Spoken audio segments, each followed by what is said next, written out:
Hello. Hello, it's so great to see you and nice to meet you, and it's great to be here today. First, I have a few questions for you, Billy, and then I come to Grayson. So, how did you get involved in country music, Billy? You know what? I mean, I grew up in a very musical family. My mom and dad both came from musical families, in fact. So there's a kind of a long history of music in our families.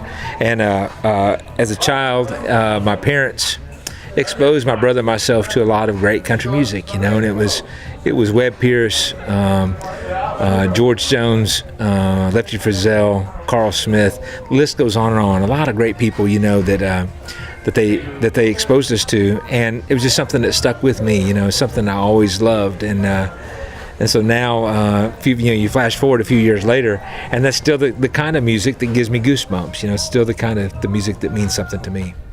That's great. Nice to hear. How did your voice and your taste change over the years? You know what? It's in a lot of ways. I mean, I look back to the days when I was in high school, and you know, there was a certain amount of peer pressure to like certain types of music, and there were things I listened to. You know, I bought some music back then that was some of the pop music, but it never meant anything to me. You know, and I was still, you know, as soon as I got away from my friends, I was driving to the spot in town where I could pick up the Grand Ole Opry, you know, and listen to that. So, in a lot of ways, it's not really changed much at all. What kind of influence do you take into your own music? You know, again, it's probably a lot of that music that I grew up listening to as a child, you know, that influenced me a lot back then. And then on from there, you know, it was people like Emmylou Harris and Don Williams, Ricky Skaggs, Randy Travis, you know, Dwight Yoakam, on up, you know, later years, that always inspired me, you know. So in addition to the old stuff that I grew up listening to, it was the great country music of the 80s. Are you happy how your career is going, or would you change anything? You know what? I mean, I moved to Nashville back in '87, and I had big dreams of being on a major record label and doing that, you know, and was on several major labels. And in every case, they tried to change me or tried to make me into something I wasn't. And it took a lot of years for me to realize that, you know, when I kind of started my own record label and touring in Europe and doing things my way, that I was doing what I was really put here to do. You know, now I feel like I'm doing what I was meant to do, and I love it. So, you know, really no regrets other than I might have wished I could have done my own thing sooner. Is there a special moment where you're very proud of? Oh man, you know, I think every night I get to share the stage with this guy is one of my proudest moments. You know, my family. I mean, the music is so special to me, obviously. But my family is the most important thing to me, and when I see him doing music and loving it and whatever, I mean that's a really proud moment. Yeah, obviously, you know, the first time I did the Grand Ole Opry, every time I walk on the stage of the Grand Ole Opry or any of the awards I've ever won, you know, mean an awful lot to me. You know, from a career standpoint, I think those things still stand out as special moments. Okay, are there tips or tricks how you get your career forward? Wow, you know, that's tough because there's no, you know, if there was I mean, there are people who've written books that say you should do this and this and this, but so many different things can happen to have a career and to make things, you know, come together, you know, and so there's not a this is how you do it, you know, there's not that. Unfortunately, I wish there was, because I see a lot of people I want to help, and I try to help people, but a lot of it just kind of being at the right place at the right time. I think doing it, working it, you know, the more you perform and the better you get, the more comfortable you get doing that, you know. Okay. Why do you think you have so many fans in Europe? You know, I think we have a lot in common, and that to me is the music, and it's the more real traditional music, you know. I mean, I see there's room for a lot of different kinds of music, but I see the core audience in Europe still loves the more traditional type of music, the real what I call real country music. And so it's just the perfect fit, you know. It's just when I started looking at, do I stay in the States pursuing that, or do I give my all to Europe? And it was kind of a no-brainer. So I started back around 2000. I started doing everything I could to further my career here, because it just makes sense. You know, I just have more in common with the people here, you know. What do you feel when you're here and you hear European country music?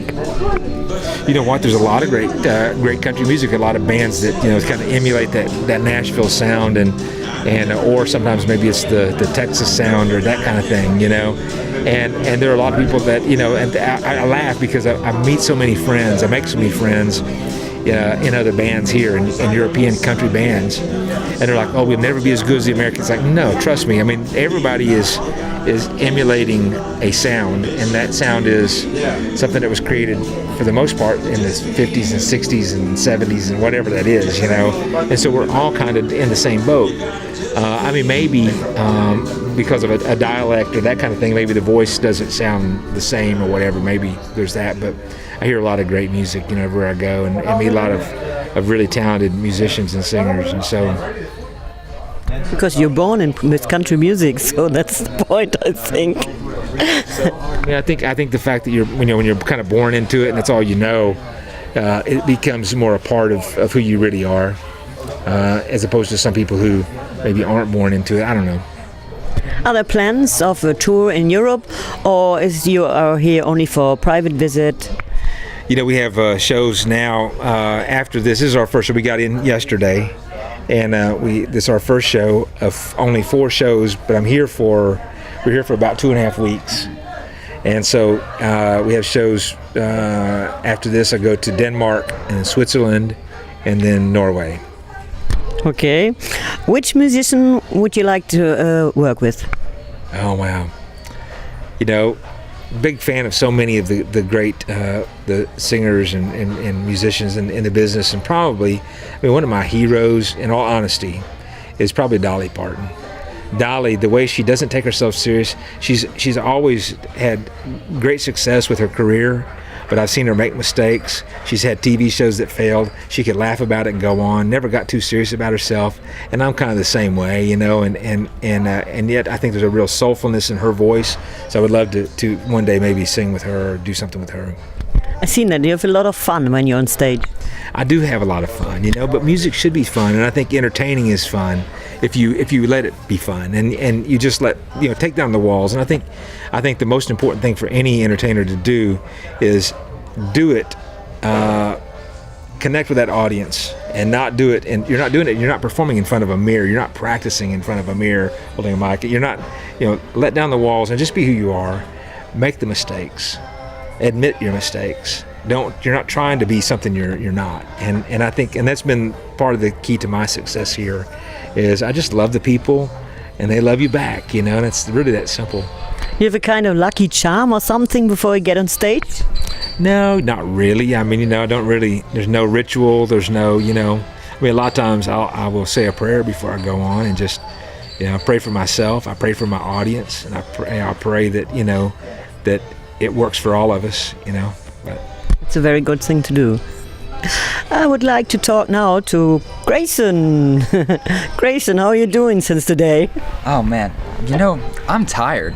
I'm very tired. We got in yesterday, it's been a long day. And they throw you today in cold water. Yes. But you did a very good job. You did it really good. Thank you. I mean, I have a lot of fun up there. I don't get to do it tons. I play in the praise band at my school, and so every week we have a performance, and we go out, and it's just fun. A lot of fun. It is.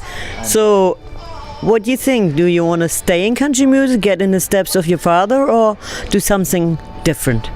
No, I want to be a doctor, a surgeon. I don't have. Yes. I don't have. Good answer. No, I don't really plan on it, but I'd like to keep at it and just make it more of a hobby instead of a career. You could be a singing doctor. That's always an option. It is. You could always get into the footsteps of your father. If something doesn't work, you can get. Cool. Exactly. That's always kind of a plan B. It would. I think I'll say this. In regard to his music and that whole thing, I think we've always encouraged him to do whatever he wants to do. and he's watched me go through my career and the ups and downs and everything, and it's been great. I mean, I can't complain at all. But I think he sees the ups and downs, and he realizes too that, you know, it's like to be a doctor, to be, you know, I love the fact that anybody, not just him, but anybody can learn to play an instrument, and or anybody can learn to sing, and they can make that have a passion.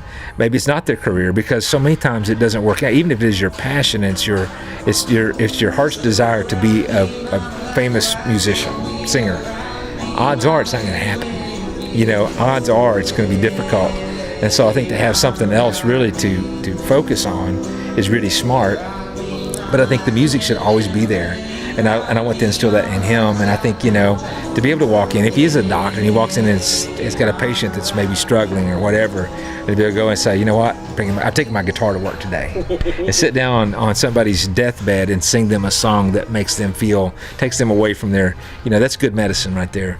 Yeah, but he did a very good job. I loved it. I loved your music. Very nice. A last message to your fans in Europe. What would you say about Country Line Europe? You know what, man, I think it's awesome that there is a format. There's something here for people to see and to be a part of. And I would say thank you for viewing. Thank you for being a part of this, and thank you for being a fan of country music, because without fans we'd have nothing, you know. If there's nobody at the shows, we'd have nobody to sing to. Thank you very much. It was very nice talking to you both, and I hope to see you often in the next year time.